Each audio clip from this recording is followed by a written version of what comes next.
Hello, cake കഴിക്കാനൊക്കെ പലർക്കും നല്ല ഇഷ്ടമാണല്ലോ. അപ്പോൾ ഇന്ന് നമുക്ക് വളരെ സോഫ്റ്റ് ആയിട്ടുള്ളൊരു കപ്പ് കേക്ക് കഴിച്ചാലോ. ഇന്നത്തെ കേക്ക് നമ്മുടെ പൈനാപ്പിൾ കൊണ്ടാണ് ഉണ്ടാക്കിയിട്ടുള്ളത്. പൈനാപ്പിൾ കപ്പ് കേക്ക് റെസിപ്പി നോക്കാം. ആദ്യം ഡ്രൈ ഇൻഗ്രീഡിയൻസിന് വേണ്ടിയിട്ട് 150 ഗ്രാം മൈദ, 1 ടീസ്പൂൺ ബേക്കിംഗ് പൗഡർ, ഒരു നുള്ളു ഉപ്പ് ഒരു അരിപ്പയിലേക്ക് ഇട്ട് കൊടുക്കാം. ഇതൊരു 2-3 തവണയെങ്കിലും ഇങ്ങനെ ചെയ്യണം. കേക്ക് നല്ല സോഫ്റ്റായി കിട്ടാൻ വേണ്ടിയിട്ടാണ് ഇങ്ങനെ ചെയ്തെടുക്കുന്നത്. ഞാനിപ്പോൾ 2 തവണ സീവ് ചെയ്തെടുത്തിട്ടുണ്ട്. ഇനി ഇതവിടെ മാറ്റി വെക്കാം. ഇനിയൊരു വലിയ ബൗളിലേക്ക് 75 ഗ്രാം ബട്ടർ ഇട്ട് കൊടുക്കുന്നുണ്ട്. ബട്ടർ റൂം ടെമ്പറേച്ചറിലായിരിക്കണം. ഇനി ഇതിലേക്കൊരു 1/4 കപ്പ് പഞ്ചസാര ഇട്ട് കൊടുക്കുന്നുണ്ട്. പൊടിച്ച പഞ്ചസാരയാണെങ്കിൽ 1 കപ്പ് ഇട്ട് കൊടുക്കാം. ബട്ടറും പഞ്ചസാരയും കൂടെ നന്നായിട്ടൊന്ന് മിക്സ് ചെയ്ത് ഇനി ക്രീമി പരുവത്തിലാക്കി എടുക്കണം. ഒരു സ്പാച്ചുലയോ അല്ലെങ്കിൽ ഹാൻഡ് വിസ്കോ യൂസ് ചെയ്തിട്ട് ഇങ്ങനെ ചെയ്തെടുത്താൽ മതി.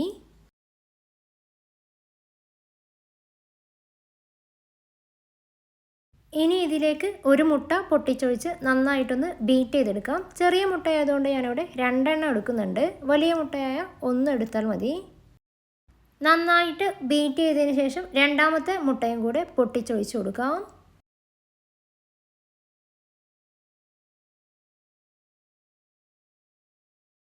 നന്നായിട്ട് ബീറ്റ് ചെയ്ത് ക്രീമി ടെക്സ്ചർ പരുവത്തിലാക്കി എടുക്കണം.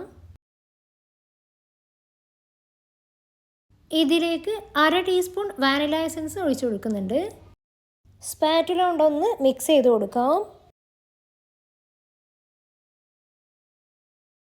ഇനി ഇതിലേക്ക് നമ്മൾ നേരത്തെ അരിച്ചു മാറ്റി വെച്ചിട്ടുള്ള മൈദ മിക്സ് കുറേശ്ശെ ആയിട്ട് ചേർത്ത് കൊടുക്കാം.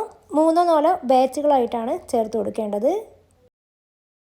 ഓരോ ബാച്ച് മൈദ മിക്സ് ചേർത്ത് കൊടുത്തതിന് ശേഷം നന്നായിട്ടൊന്ന് മിക്സ് ചെയ്തെടുക്കാം. എന്നിട്ട് മാത്രം അടുത്ത ബാച്ച് ചേർത്ത് കൊടുക്കാം.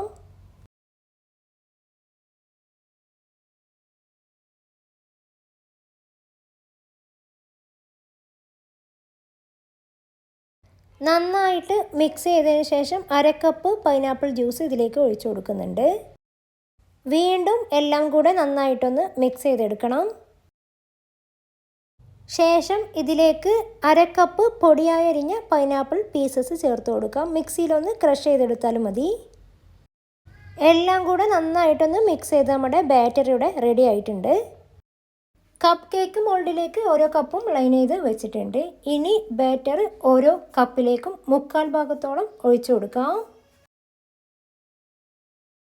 1/4 ഭാഗത്തിന് മുകളിലായിട്ട് ബാറ്റർ ഒഴിച്ചു കൊടുത്താൽ മതിയാവും.